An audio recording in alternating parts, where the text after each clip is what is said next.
Everybody wants to kill big deer. How many people want to wade knee deep through breeding gator infested swamps to do it in the middle of summertime? Did I mention breeding gators?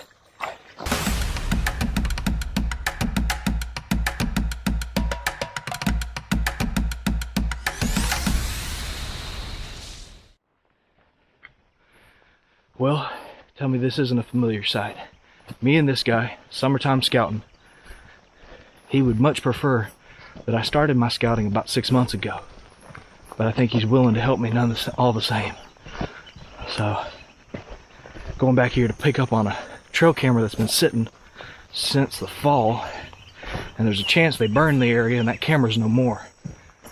So that might be today's thumbnail. Brett and I have been slowly picking this place apart, and now that my boy is getting older and I'm able to break away, I'm gonna be able to participate more. So we're gonna do a podcast here soon. Brett and I are gonna talk about why these burns. Oh, I thought those were coyotes. Talking about some of these patterns that Brett has seen on fresh burns. This is kind of a cool start because this is normally where my trail starts. But it's kind of obscured now.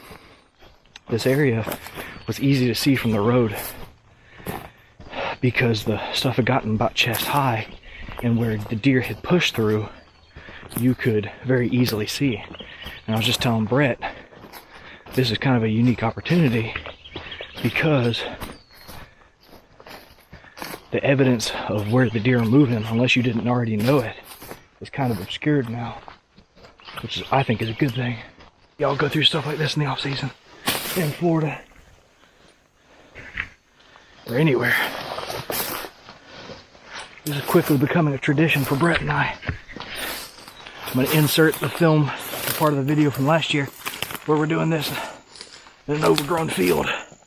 This time,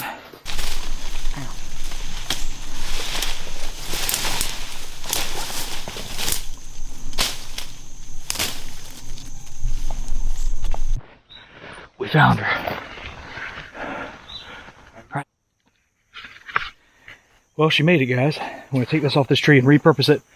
We found a 4-way trail over here. It's loaded with rubs, beds, all kinds of good security cover. I'll have to wade through a swamp with hip waders to get back in there, but I think it'll be worth it in the end. So, here we go. Love this shit. Look at that, boys. It's a grown man rub.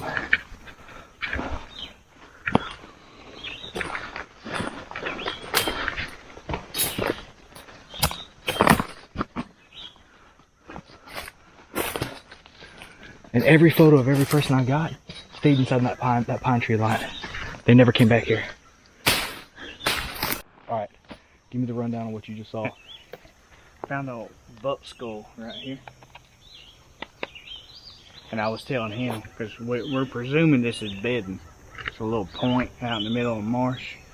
And I told him that right there just sells it to me. I always find usually good bucks, when they're shot and wounded, they're going to go back to their bedding areas. So you start finding them dead in places you think are bedding areas, that just confirms it. Especially for me, I've seen it too many times. And I think we're on to it. Now we get a camera here and observe it. Who found this spot? Huh? Who found the spot? You did. Oh, okay. Alright. That's a good looking spot of it. So you got a YouTube video that may drop before this one. You were talking about when you're in an area, you like to get all your scouting done right in there. Pick your trees, yep. Get your cams hung, and then get out of there. Yep, and get my access routes ironed out, my trees ironed out for the wind, and walk all this and figure it out. That way, come season, all you got to do is come hunt it, and your first hunt, you know, it should be your best hunt with no pressure put in here. Well, let's mark some trees and maybe chase these trails a touch further and get out of here. Yep. Another bed. This whole little high spot. This thing ain't what, 2 feet higher than everything else? Yeah, not even that. Not even. But they're all bedded all through here. This is the kind of stuff you live for. When we say thick, this is thick.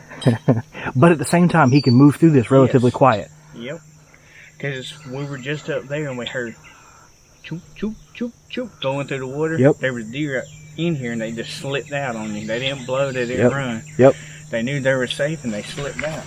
Hey, here's that trail that was on the other side where they went underneath that tree. Yep. Coming out plain as day, right over here to these beds. We were just right over there. Getting pumped, guys. And this guy is going to tune my bow for me to where I can shoot a 900 grain arrow 325 feet per second with a 400 grain projectile on the front. I think it was the only way to boat in and climb a tree like this, right here in this. Yeah.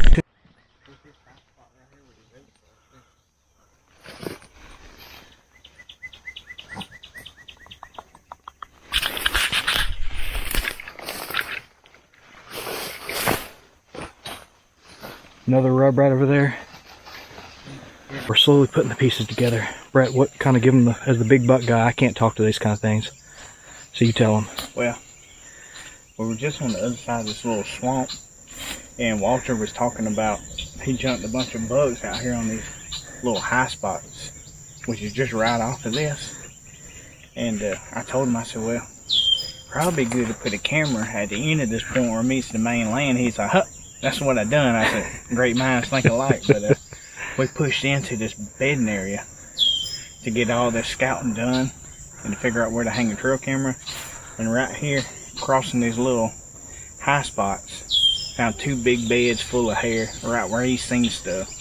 So when you're in deer season and you see bucks doing something, if you don't look at it then, when season goes out, get in there and check it out, because this is stuff you find and you can capitalize on for the next year.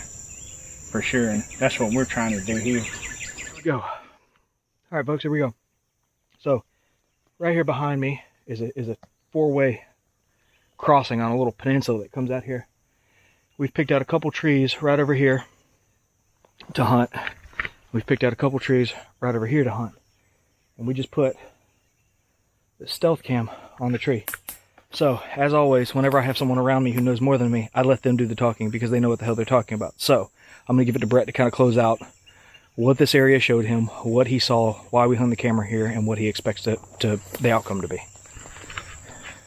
Well, my takeaway, this area is a good bedding area. It's got a lot of, looks like fern in here, so it's got good green. We found beds, fresh hair. On our way in, talking, back there picking out trees, we heard deer slipping out this way. During deer season, Walter seen bucks out on this side on little high spots in the swamp. So you had deer in season. We have deer now in here. We still have fresh deer here. There's giant old rubs all over here. There's a big one right over here the camera can almost see. The cell camera. And it's just basically a bedding area. It seems like they're using all year long. So we're using this to kind of see if there's any target deer we want to hunt. And there's tons of browse on all this fern and stuff in here. So they're spending a pretty good bit of time in here at their browse. And we found like hardwood browse where they're literally eating. Every time it grows, they're eating off. So it's almost like they'd rather stay in here when the pressure's on than to go out and maybe get a bite at somewhere better, maybe acorns or persimmon somewhere, which there is a persimmon tree right here. It's not bearing fruit at the moment. It will soon. But we basically have a trail that comes from another big landmass that's cutting through. It's going out to these islands where we've seen deer before. And we got a big trail that comes off this mainland behind us. It's cutting right down through the middle of this where they're kind of coming to bed and going out to a fresh burn that way. And this is just a thick, secluded spot. They got water on both sides of them. Well, basically 3 sides of them. They can slip across any of them because there's only approximately knee deep. So they can slip across, like we heard a minute ago, they slip right through there. And hopefully what we're hoping for in bow season is really ideally to catch them coming out to this burn. And there's some live oaks and different oaks out here, and hopefully get closer to this side of it and catch them coming out of here in the evenings or in the mornings or whenever. So we're gonna see what this camera tells us, and hopefully we got a registry buck on camera. So I'm optimistic. I'm gonna get some photos of some of these rubs because they're kind of freaking awesome. They're big rubs on big trees. Yeah, historical. That's a good point, actually. Is, you know, one of the things people ask a lot is, I'm finding sign, how do I know it's actionable? What Brett's telling me, and what I have found to be true as well, is that this kind of area has security cover, it's got food, it's got good access in every direction. And when you have those three things in common, yeah, if you have those three things in common, you know, you're really setting yourself up for success. In fact, a listener sent me a message the other day, said, how do I know where in the transition line to hunt? And I told him, I said, crouch down like to about the height of a deer and tell me if you feel safe with someone hunting you there with high precision equipment. And when you come in here from an access point, there is no way you can slip in here on these deer without them hearing you and without them being able to get away. They can eat, they can drink, they get everything they need right here, and it's hard for you to get to them. That's typically a good sign for me. I'm happy I found this spot last year. I'm happy Brett took the time out of his day. I just saw another road back over there. To look at this. So this might be the end of the video, and if it is, you guys get outside and summer scout. A lot of people talk about how summer scouting is a waste of time. I don't necessarily agree with that. Like, I see two sides to the argument. If you know your area like the back of your hand, no need to summer scout it. If you're still discovering like I am, what I found today allows me to come in here day one and be productive. And we've been in here, what, an hour? Yeah, Got here at daylight, and you have to look at it as in you took knowledge from deer season and applied it to summer scouting, because you seen deer doing something. We come in here, see all this historical sign. We thought it was a bed in there. We get in here, confirm. We found beds, hair. There's even deer in here now slipping out. And especially if you're new to an area. I mean, summer scouting, I mean, you just learning the area. So this place right here is already going to be primed and ready for deer season. We won't have to do end season scouting and blow this whole bedding point out. That's right. We'll be able to come in here and hopefully kill something the first time in and already know what's in here. That's what I like about it. Yep. All right, guys, I'm going to take some video of these rubs, throw some cool music on it, and then we're going to hike out of here.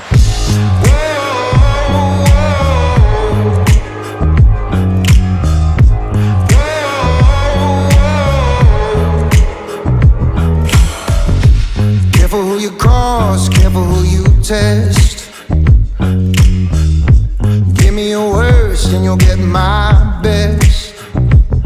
'Cause I don't know how to back down, how to back down. No, I don't know how to back down, how to back down. Careful, I'm a lion, don't test my pride. Standing like a mountain, looking the devil right.